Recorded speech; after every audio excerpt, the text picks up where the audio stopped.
29 bölüm. Peliştиликтер өздөрүнүн баардык аскерин Апейикке чогултушту.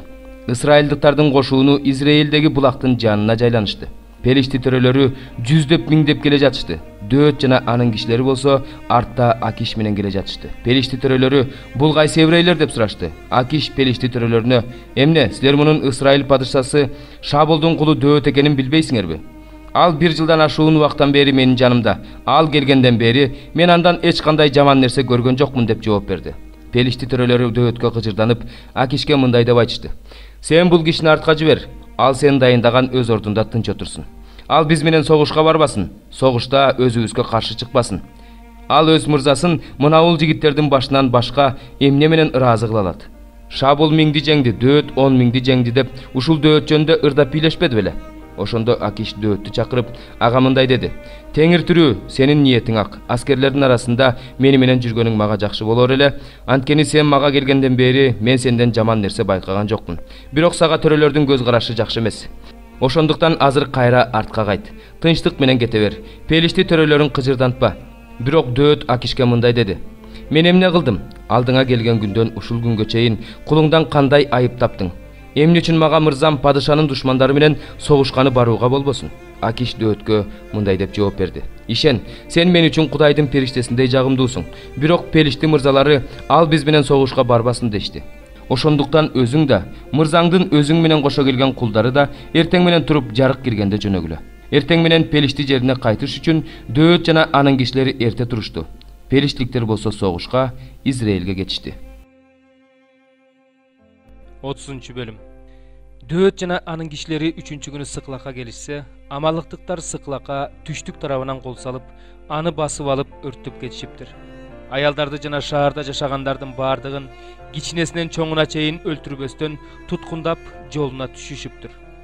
Дөөт өз кишилери менен шаарга келсе, шаар өрттөнүп, алардын аялдары, уулдары жана кыздары туткундалып кеткен экен. Дөөт жана анын жанындагы эл боздоп ыйлады. Алар ыйлаганга алы келбей калганча ыйлашты. Дөөттүн 2 аялы да Израилдик Акинам жана мурда Кармелдик Набалдын аялы болгон Абигейл туткундалып кетиптир. Дөөт абдан кыйналды. Анткени эл аны ташбаранга алгысы келди. Анткени уулдары менен кыздарынан ажыраган эл кайгырып турган эле. Бирок Дөөт өзүнүн Кудай Теңиринен күч алды. Ал Акмелектин уулу Абиятарга "Мага эфотту алып кел" деди. Абиятар Дөөткө эфотту алып келди. Дөөт Теңирге кайрылып: "Бул сансыз аскердин артынан түшөйүнбү? Аларды кууп жетемби?" деп сурады. Ага: "Артынан түш, кууп жетесиң. Туткундарды алып каласың" деп айтылды. Ошондо Дөөт өзү да, жанындагы 600 жигити да жөнөдү. Алар Бесор суусуна келишкенде чарчап чаалыккандары ошол жерде калышты. Дөөт 400 кишиси менен тигилердин артынан түштү.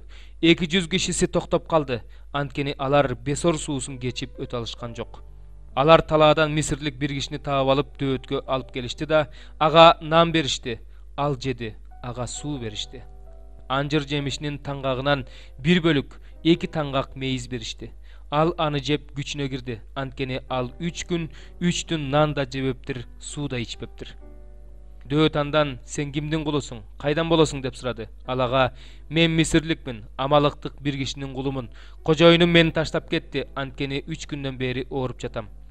Биз Керейтинин, Жүйүттүн жана Калептин түштүк жагынан басып кирдик. Сыклакты болсо өрттөп жибердик" деп жооп берди. Дөөт андан: "Ошол сансыз аскерге мени алып барасыңбы?" деп сурады. Ал ага: "Сени өлтүрбөйм, кожоюнуңдун колуна салып бербейм деп Кудай менен ант бер. Ошондо мен сени ошол сансыз аскерге алып барам" деп жооп берди. Ошентип ал Дөөттү алып барды. Амалыктыктар бүт өлкөгө чачырап, Pelişti менен Жүйүт жеринен алган чоң олжоого тунуп, ичип жеп тойлоп жатышкан экен.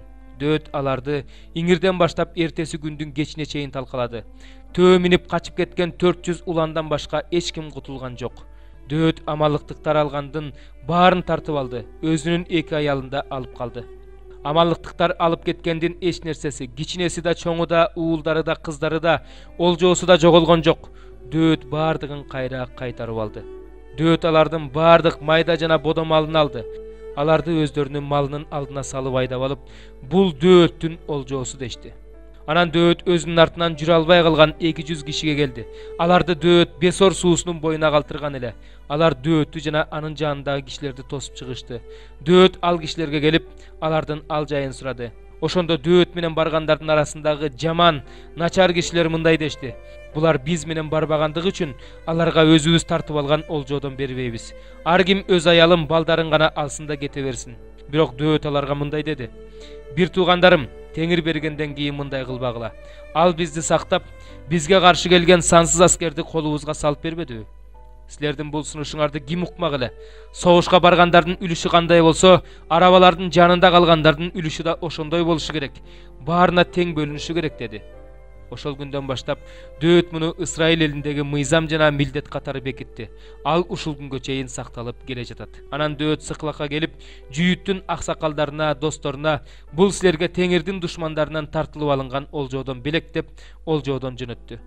Ал Бейтелдегилерге, түштүк Рамоттогуларга, Жатирдегилерге, Ароердегилерге, Сипмоттогуларга, Эштомоадагыларга, Рахалдагыларга, Жерахмейл жана Кейни шаарларындагыларга, Хормадагыларга, Хор Ашандагыларга, Атактагыларга, Хеброндогуларга жана Дөөт өз кишилер менен жүргөн бардык жерлерге жөнөттү.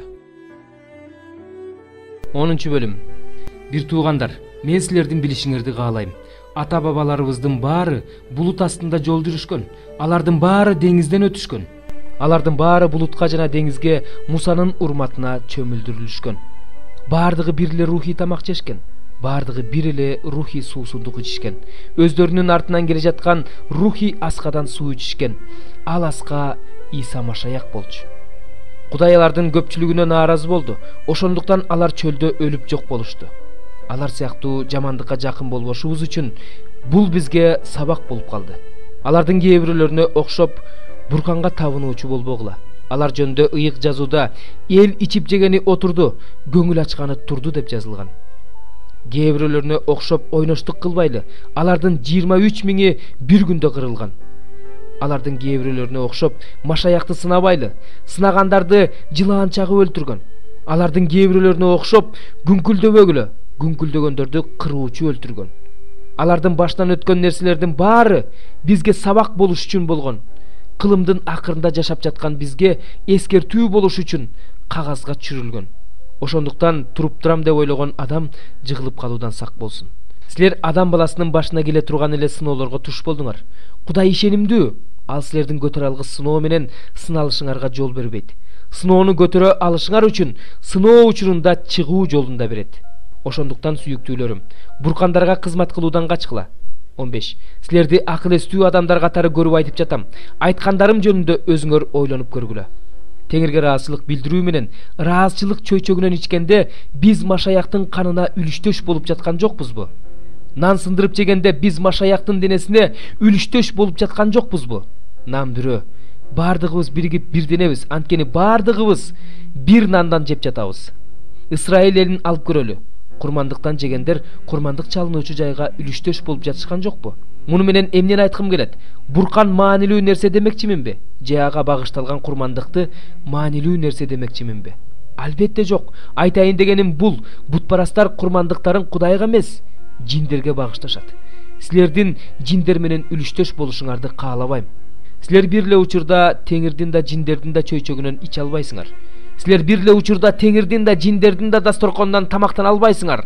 Теңирдин кызганычын ойготкубуз келеби? Же биз андан күчтүүбүзбү? Мага баарын кылууга болот, бирок баары эле пайдалуу эмес. Мага баарын кылууга болот, бирок баары эле ишенимди бекемдебейт. Ар бир адам өзүн эле эмес, өзгөнү да ойлосун. Базарда сатылгандын баардыгын текшербестен, тынчсызданбастан эле алып жегиле. Анткени жер жана жердегинин баардыгы Теңирдики.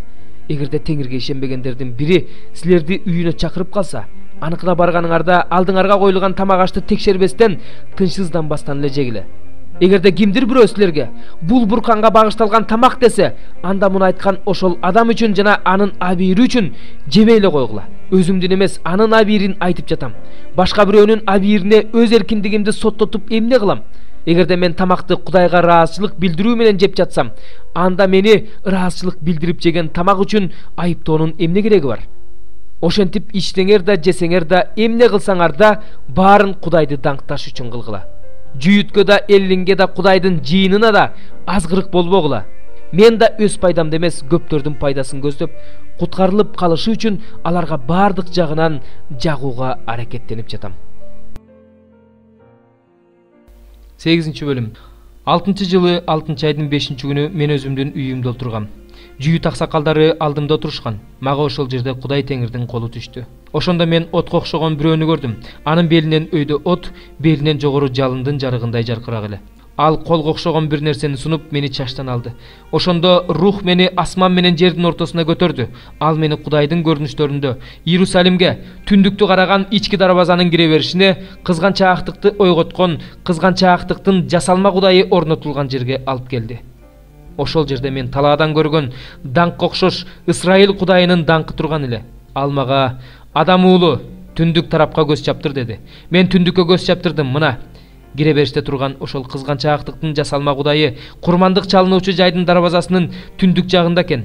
Ал мага: "Адам уулу, алардын эмне кылып жатышканын көрүп турасыңбы? Мен өзүмдүн ыйык жайымдан кетип калышым үчүн ушул жерде Исраилдин кандай чоң жийиркеничтүү иштерди жасап жатканын көрүп турасыңбы? Дагы кара, мындан да көп жийиркеничтүү иштерди көрөсүң" деди. Анан ал мени короонун кире беришине алып келди. Мен көз жибердим, дубалда бир тешик бар экен. Ал мага: "Адам уулу, дубалды теш" деди. Мен дубалды тештим, кандайдыр бир эшик көрүндү. Ошондо мага: "Кир, алардын ушул жерде кылып жаткан эң жаман жийиркеничтүү иштерин көр" деди. Мен кирип, Исраилдыктар табынган сойлоочулардын, таза эмес жаныбарлардын ар кандай айкелдерин, дубалдарга тегерете оюп чүрүлгөн ар кандай жасалма Кудайларын көрдүм. Алардын алдында Исраилдин аксакалдарынан 70 киши туруптур. Алардын арасында Сапан уулу Жазания да бар экен. Ар биринин колунда жыпар жыттуу зат түтөтүлүүчү чөйчөк бар эле. Жыпар жыттуу заттын коюу түтүнү жогору көтөрүлүп жатты. Анан ал мага мындай деди: "Адам уулу, Исраилдин аксакалдары караңгы жерде, ар бири өзүнүн сүрөт тартылган бөлмөсүндө эмне кылып жатышканын көрүп турасыңбы? Анткени алар Теңир бизди көрбөйт, Теңир бул жерди таштап кетти" дешет. Ал мага: "Дагы кара, ошондо алардын мындан да жаман жийиркеничтүү иштерди жасап жатканын көрөсүң" деди. Ал мени Теңир үйүнүн түндүк тарабындагы дарбазасынын кире беришине алып барды. Мен ал жерден тамузду жоктоп ыйлап отурган аялдарды көрдүм. Ал мага: "Адам уулу, көрүп турасыңбы? Дагы кара, мындан да жаман жийиркеничтүү иштерди көрөсүң" деди. Ал мени Теңир үйүнүн ички короосуна алып барды. Теңирдин ибадатканасынын эшигинин алдында, кире бериш бөлмө менен курмандык чалынуучу жайдын ортосунда 25ке жакын эркек Теңирдин ибадатканасына артын салып туруштур. Алар жүздөрү менен чыгышка бурулуп, чыгыштагы күнгө табынып жатышты. Ал мага мындай деди: "Адам уулу, көрүп турасыңбы? Жүйүт тукумуна өздөрүнүн ушул жерде кылган ушундай жийиркеничтүү иштери аздык кылып жатабы? Мындан сырткары алар жерди кыянат иштерге толтуруп, мени өзгөчө каардантып жатышат. Алар өз мурундарына бутактарды жакын алып барып жатышат. Ошондуктан мен да каардуу мамиле кылам. Менин көзүм аябайт, ырайым кылбайм. Алар менин кулагыма катуу кыйкырышса да аларды укпайм." 46-забур. Ырчылар тобунун башчысына Корактын уулдарыныкы. Забур. Бардык элдер кол чапкыла. Кудайды кубанычтуу үн менен чакыргыла. Анткени кудуреттүү Теңир коркунучтуу. Ал бүт жер үстүндөгү улуу падыша. Бизге элдерди баш ийдирди. Урууларды бутубузга жыкты. Ал биз үчүн өзү сүйгөн Жакыпка жердин сыймыгын тандап берди. Кудай кубанычтуу кыйкырыктардын коштоосунда, Теңир Сурнайдын коштоосунда жогору көтөрүлдү. Биздин Кудайды мактап ырдагыла. Ырдагыла. Биздин падышаны мактап ырдагыла, ырдагыла. Анткени Кудай бүт жер жүзүнүн Кудайы. Баарыңар акыл менен ырдагыла. Кудай элдерге падышачылык кылат. Кудай өзүнүн ыйык тактысында отурат. Бардык элдердин төрөлөрү Ыбрайымдын Кудайынын элине жыйналды. Анткени жердеги калкандар Кудайдыкы. Кудай алардын үстүнөн өтө бийик көтөрүлдү.